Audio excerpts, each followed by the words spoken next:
Dios según Buda. Una mañana un hombre le preguntó al Buda, ¿existe Dios? Buda miró al hombre a los ojos y le dijo, no, Dios no existe. Ese mismo día, por la tarde, otro hombre le preguntó, ¿qué piensas acerca de Dios? ¿Existe Dios? Buda miró al hombre a los ojos y le dijo, sí, Dios existe. Ananda, que estaba con él, se quedó muy confundido, pero él ponía siempre mucho cuidado en no interferir en nada. Si tenía alguna pregunta por la noche, cuando todo el mundo se retiraba y Buda se disponía a dormir, se la exponía. Pero esa tarde, a la puesta de sol, otro hombre vino con una pregunta muy parecida, aunque formulada de forma distinta. El hombre dijo, hay gente que cree en Dios y hay gente que no cree en Dios. Yo no sé a quién creer. He venido a pedirte ayuda. Ananda estaba muy interesado en oír la respuesta de Buda. En un mismo día había dado dos respuestas absolutamente contradictorias y ahora surgía una tercera oportunidad y no había una tercera respuesta. Pero Buda le dio una tercera respuesta. No habló, cerró los ojos. Era un hermoso atardecer. Buda estaba en un bosquecillo de mangos. Los pájaros estaban posados en las ramas de los árboles. El sol acababa de ponerse y soplaba una brisa fresca. El hombre, al ver a Buda sentado con los ojos cerrados, pensó que quizás era esa la respuesta, así que se sentó junto a él con los ojos cerrados. Transcurrió una hora y el hombre abrió los ojos, tocó los pies de Buda y dijo, «Tu compasión es grande. Siempre te estaré agradecido por haberme dado la respuesta». Ananda no podía creer lo que veía, porque Buda no había dicho una sola palabra, y el hombre se marchó tan contento, totalmente satisfecho. Entonces Ananda le dijo a Buda, «Esto es demasiado. Deberías pensar en mí. Me vas a volver loco. Estoy al borde de un ataque de nervios. A un hombre le dices que Dios no existe. A otro hombre le dices que Dios existe y al tercero no le contestas. Y el tercero dice que ha recibido la respuesta, está contento y agradecido y te toca los pies. ¿Me puedes explicar qué significa todo esto?». Buda dijo, «Ananda, la primera cosa que debes recordar es que esas preguntas no las habías formulado tú. Por tanto, esas respuestas no eran para ti. ¿Por qué te preocupas innecesariamente por los problemas de otra gente?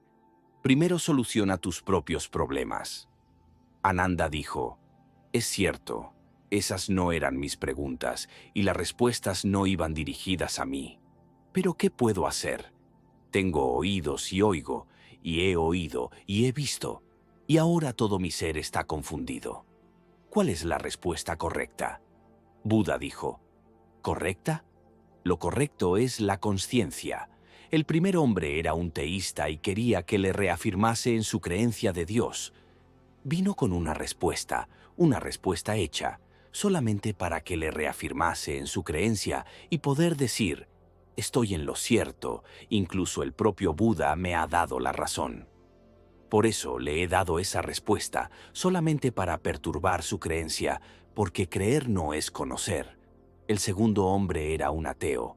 También ha venido con una respuesta hecha, que Dios no existe. Y quería que le reafirmase en su incredulidad para poder decir que pienso como él. Tuve que decirle, «Sí, Dios existe», pero el propósito era el mismo. Si eres capaz de ver mi propósito, verás que no hay contradicción. Estaba perturbando la creencia preconcebida del primer hombre y la incredulidad preconcebida del segundo hombre. La creencia es afirmativa, la incredulidad es negativa, pero en realidad ambas son una misma cosa. No provienen de alguien que conoce, y ninguno de ellos era un verdadero buscador. Ambos acarreaban prejuicios. El tercero era un verdadero buscador. No tenía ningún prejuicio. Abrió su corazón y me dijo, «Hay gente que cree en Dios, y hay gente que no cree en Dios. Yo no sé a quién creer. He venido a pedirte ayuda». Y la única ayuda que podía darle Era una experiencia de conciencia silenciosa. Las palabras son inútiles, y cuando he cerrado mis ojos ha entendido el mensaje. Era un hombre con una cierta inteligencia, abierto, vulnerable, y cerró los ojos. Al profundizar en el silencio, al volverse parte del campo de mi silencio y mi presencia, ha empezado a adentrarse en el silencio, a adentrarse en la conciencia. Cuando transcurrió una hora, parecía como si solo hubieran transcurrido unos minutos. No recibió ninguna respuesta en palabras, pero recibió la verdadera respuesta en silencio. No te preocupes acerca de Dios. No tiene ninguna importancia si existe o no. Lo que importa es la existencia del silencio, si existe o no la conciencia. Si eres silencioso y consciente, tú mismo eres Dios. Dios no es algo ajeno a ti. O eres una mente o eres Dios. En silencio y conciencia, la mente se disuelve, desaparece y se te revela la divinidad. Sin haberle dicho nada, ha recibido la respuesta, y la ha recibido de una forma perfectamente correcta. La respuesta, Ananda, no está en quien responde, sino en quien pregunta. 3 personas iban caminando por una vereda de un bosque. Un sabio con fama de hacer milagros, un poderoso terrateniente del lugar, y un poco atrás de ellos, y escuchando la conversación, iba un joven estudiante, alumno del sabio. Me han dicho en el pueblo que eres una persona muy poderosa y que inclusive puedes hacer milagros. El sabio le respondió, soy una persona vieja y cansada. ¿Cómo crees que yo podría hacer milagros? El terrateniente le dijo, pero me han dicho que sanas a los enfermos, haces ver a los ciegos y vuelves cuerdos a los locos. Esos milagros solo los puede hacer alguien muy poderoso. A lo que el sabio respondió, ¿te referías a eso? Tú lo has dicho. Esos milagros solo los puede hacer alguien muy poderoso, no un viejo como yo. Esos milagros los hace Dios. Yo solo pido se conceda un favor para el enfermo o para el ciego, y todo el que tenga la fe suficiente en Dios puede hacer lo mismo. El terrateniente le dijo, yo quiero tener la misma fe para poder realizar los milagros que tú haces. Muéstrame un milagro para poder creer en tu Dios. El sabio le dijo, ¿esta mañana volvió a salir el sol? Sí, claro que sí, respondió el terrateniente. Pues ahí tienes un milagro, el milagro de la luz, dijo el sabio. No, yo quiero ver un verdadero milagro. Oculta el sol, saca agua de una piedra. Mira, hay un conejo herido junto a la vereda. Tócalo y sana sus heridas, dijo el terrateniente. Ante la insistencia de aquel hombre, el sabio dijo, ¿quieres un verdadero milagro? ¿No es verdad que tu esposa acaba de dar a luz hace algunos días? El terrateniente dijo, sí, fue varón, y es mi primogénito. Ahí tienes el segundo milagro, el milagro de la vida, dijo el sabio. El terrateniente replicó un poco frustrado, sabio, tú no me entiendes, quiero ver un verdadero milagro. El sabio le volvió a preguntar, ¿acaso no estamos en época de cosecha? ¿No hay trigo y sorgo donde hace unos meses solo había tierra? Sí, igual que todos los años, respondió el terrateniente. Pues ahí tienes el tercer milagro, dijo el sabio. Creo que no me he explicado. Lo que yo quiero, el sabio lo interrumpe. Te entiendo bien, yo ya hice todo lo que podía hacer por ti. Si lo que encontraste no es lo que buscabas, lamento desilusionarte, yo he hecho todo lo que podía hacer. Dicho esto, el poderoso terrateniente se retiró muy desilusionado por no haber encontrado lo que buscaba. El sabio y su alumno se quedaron parados en la vereda. Cuando el poderoso terrateniente iba muy lejos como para ver lo que hacían el sabio y su alumno, el sabio se dirigió a la orilla de la vereda, tomó al conejo, intercedió por su curación y sus heridas sanaron. El joven estaba algo desconcertado y le preguntó, «Maestro, te he visto interceder por milagros como este casi todos los días. ¿Por qué te negaste a mostrarle uno al caballero?» ¿Por qué lo haces ahora que no puede verlo? El sabio respondió, lo que él buscaba no era un milagro, sino un espectáculo. Le señalé 3 milagros y no pudo reconocerlos. Hay que tener humildad. Para llegar a ser maestro primero, hay que ser alumno. No puedes pedir grandes milagros si no has aprendido a valorar los pequeños milagros que se te muestran día a día. El día que aprendas a reconocer a Dios en todas las pequeñas cosas que ocurren en tu vida, verás que Dios realiza milagros aún sin que tú se los hayas pedido. El cuento de Buda y el hombre que le escupió en la cara. En una ocasión, un hombre vino a Buda y le escupió en la cara. Sus discípulos, por supuesto, estaban enfurecidos. Ananda, el discípulo más cercano, dirigiéndose a Buda, dijo, «Esto pasa de la raya». Y estaba rojo de ira y prosiguió, «Dame permiso para que le enseñe a este hombre lo que acaba de hacer». Buda se limpió la cara y dijo al hombre, «Gracias, gracias, gracias. Has creado una situación, un contexto, en el que he podido comprobar si todavía puede invadirme la ira o no, y no puede. Y te estoy tremendamente agradecido. Y también has creado un contexto para mis discípulos, principalmente para Ananda, mi discípulo más cercano. Esto le permite ver que todavía puede invadirle la ira. Muchas gracias, te estamos muy agradecidos. Y siempre estás invitado a venir. Por favor, siempre que sientas el imperioso deseo de escupirle a alguien, puedes venir con nosotros. Fue una conmoción tal para aquel hombre. No podía dar crédito a sus oídos, no podía creer lo que estaba sucediendo. Había venido a provocar la ira de Buda y había fracasado. Aquella noche no pudo dormir. Estuvo dando vueltas en la cama. Los pensamientos le perseguían continuamente. El escupir a Buda, una de las cosas más insultantes, y que el Buda permaneciese tan sereno, tan en calma como lo había estado antes, como si no hubiese pasado nada. El que Buda se limpiase la cara y dijera, «Gracias, gracias, gracias. Cuando sientas ganas de escupir a alguien, por favor ven a nosotros».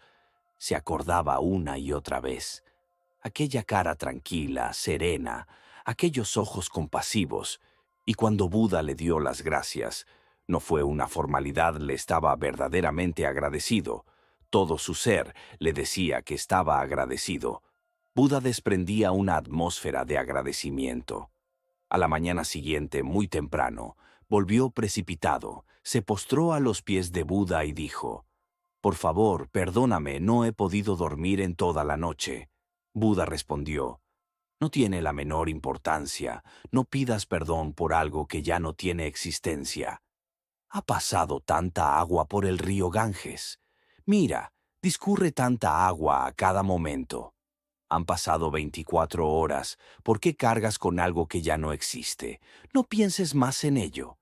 Y además, yo no te puedo perdonar, porque en primer lugar nunca llegué a enojarme contigo. Si me hubiera enojado te podría perdonar. Guarda la experiencia y aprende profundamente de estos hechos y del agradecimiento. Sé agradecido con todos. Agradece, agradece. Agradece con aquellos que te han ayudado, con aquellos que te han puesto obstáculos. Ellos son verdaderos maestros. Todo lo que te disgusta refleja tu ego. Todos los que han sido indiferentes contigo. Sé agradecido con todos, porque todos juntos están creando el contexto en el que nacen los Budas, en el que tú puedes convertirte en Buda. El mundo está contribuyendo a crear la situación para que tú te transformes, tus amigos, tus enemigos, la buena y la mala gente, las circunstancias desfavorables o favorables. Todo este Tao, camino o enseñanza está creando el contexto en el que puedes iluminarte y convertirte en Buda. Sé agradecido con todo. El desafío. Hace mucho, un anciano campesino, harto de tener que sufrir para proteger su campo de las tormentas o la sequía, decidió hablar con Dios. «Escúchame, Dios. Necesito pedirte algo». «¿Qué quieres?», respondió él. Estoy cansado de trabajar cada día el campo y perder muchas veces la cosecha de trigo por culpa de una tormenta o una despiadada ola de sequía. La gente termina pasando hambre. Tal vez no sepas como yo, que soy campesino, cómo debe ser el tiempo.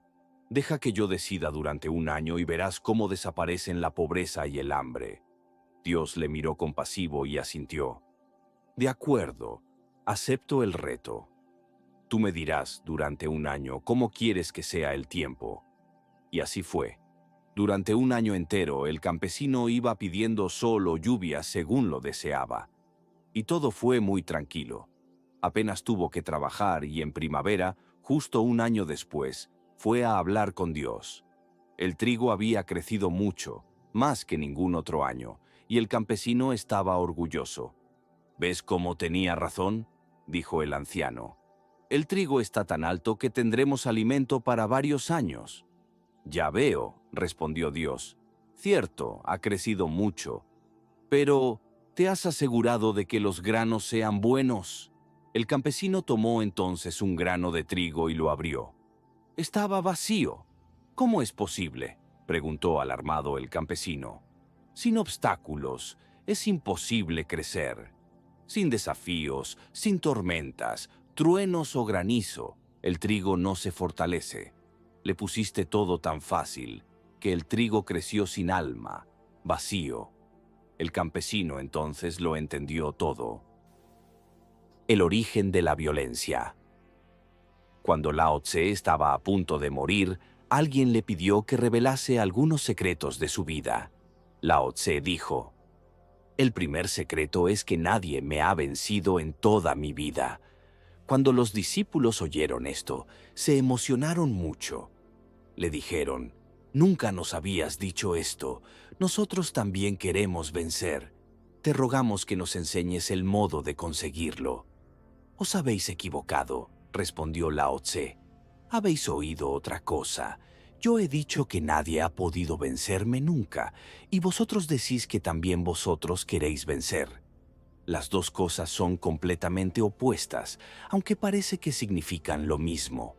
En el diccionario, en el mundo del lenguaje, tienen un mismo significado. La persona que no ha conocido la derrota es victoriosa. Yo solo he dicho que nadie ha podido vencerme, y vosotros habláis de vencer. Fuera de aquí. Jamás comprenderéis mis palabras». Los discípulos le suplicaron: «Aún así, te rogamos que nos lo expliques. Enséñanos cómo hacerlo. ¿Cómo es que nunca te han vencido?». Lao Tse dijo: «Nadie me ha vencido porque yo siempre estaba vencido. No hay manera de vencer a un hombre vencido. Yo nunca fui vencido, nunca quise la victoria. En realidad, nadie fue capaz de luchar conmigo.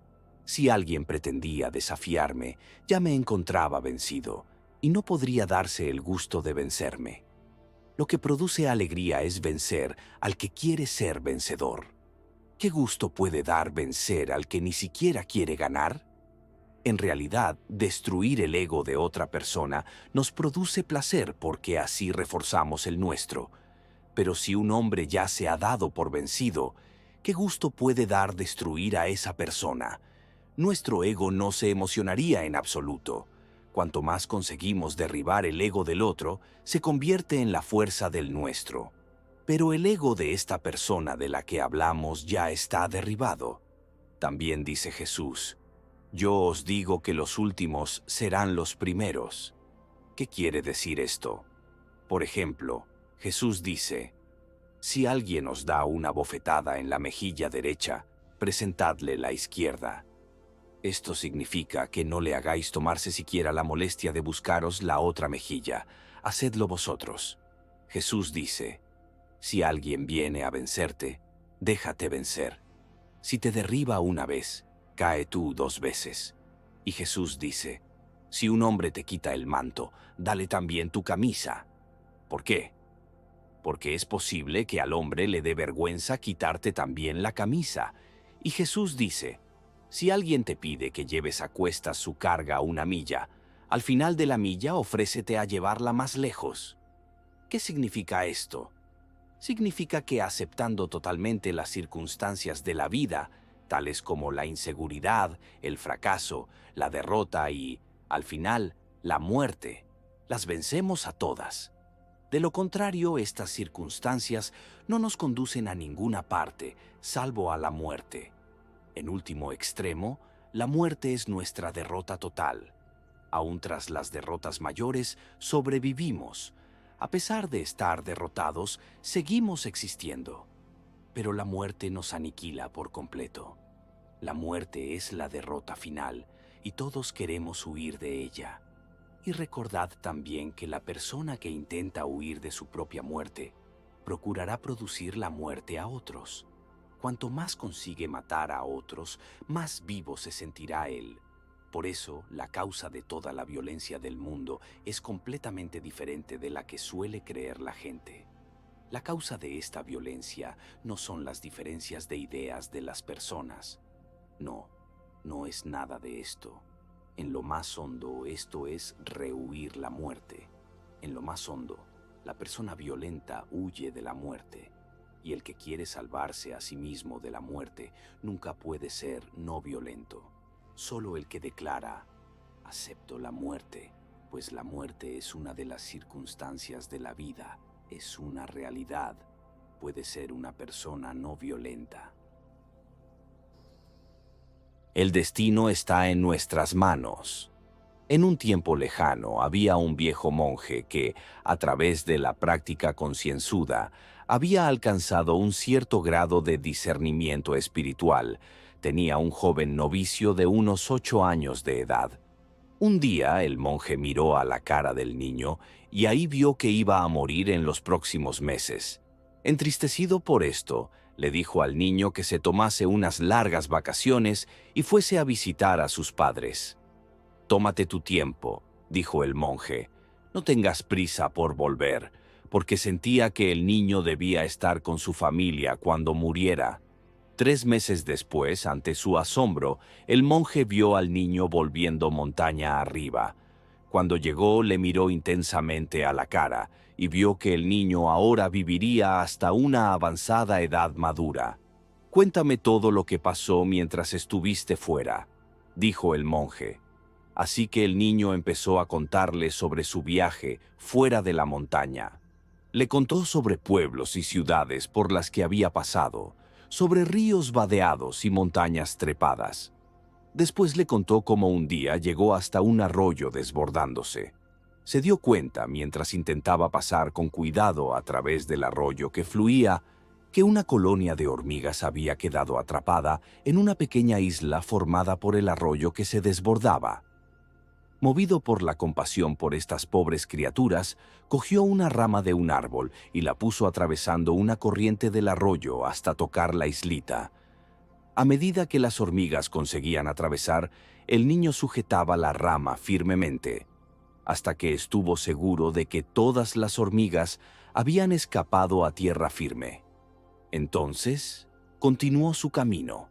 «Con que esa es la razón por la que los dioses han alargado sus días», pensó el viejo monje para sí mismo. «Los actos compasivos pueden cambiar tu destino. A la inversa, los actos depravados pueden incidir en tu destino desfavorablemente». Las 4 esposas. Había una vez un rey que tenía 4 esposas. A lo largo de su vida, el rey cuidaba y atendía a sus esposas de maneras diferentes, dependiendo de cuánto las valoraba. La primera esposa era la que el rey amaba más. Le daba las mejores joyas, la vestía con las ropas más finas y la cuidaba con esmero. Sin embargo, esta esposa era muy distante y nunca mostró mucho afecto hacia él. La segunda esposa. El rey también amaba a su segunda esposa, pero no tanto como a la primera. La trataba con gran respeto y la consultaba para tomar decisiones importantes, pero no le dedicaba tanta atención como a la primera. La tercera esposa. El rey tenía una relación cordial con su tercera esposa, pero no la trataba con el mismo cuidado y respeto que a las 2 primeras. A menudo la descuidaba y no le prestaba mucha atención. Y la cuarta esposa era la que el rey menos valoraba. Apenas le prestaba atención y, aunque ella siempre estaba a su lado, él la ignoraba la mayor parte del tiempo. Con el tiempo, el rey cayó gravemente enfermo y supo que su muerte estaba cerca. Angustiado, llamó a sus esposas una por una y les pidió que lo acompañaran en su muerte. La primera esposa lo rechazó de inmediato, diciendo que estaba destinada a buscar un nuevo esposo después de su muerte. La segunda esposa le dijo que lo acompañaría hasta su tumba, pero que no podría ir más allá. La tercera esposa le dijo que lo acompañaría hasta el funeral, pero que después tendría que continuar su vida sin él. La cuarta esposa, sin embargo, respondió con lágrimas en los ojos: «Iré contigo, a donde quiera que vayas. Nunca te abandonaré». Al escuchar esto, el rey se dio cuenta de que había sido negligente con la única esposa que realmente le había sido fiel y amorosa. El significado de la parábola, en esta historia la primera esposa, representa el cuerpo físico. A lo largo de la vida, las personas a menudo se preocupan mucho por su cuerpo, pero al final, el cuerpo es algo que no pueden llevarse con ellos al morir. Segunda esposa, simboliza las posesiones materiales y la riqueza. Estas pueden acompañarnos en la vida, pero al morir, solo pueden ir hasta el punto de ser enterradas o quemadas con nosotros, no más allá. Tercera esposa, representa a la familia y los amigos. Aunque son importantes en la vida, solo pueden acompañarnos hasta la tumba, no pueden seguirnos después de la muerte. Cuarta esposa, simboliza el karma o las acciones y méritos que acumulamos en la vida. Este es el único aspecto que realmente nos acompaña más allá de la muerte y que tiene consecuencias en nuestras futuras existencias. Esta parábola subraya la importancia de prestar atención no solo a lo material y a lo físico, sino también a las acciones y el karma, que son lo que realmente perdura más allá de esta vida. Si te gustaron estas historias llenas de sabiduría, puedes dar like, comentar o suscribirte. Nos vemos en el próximo video.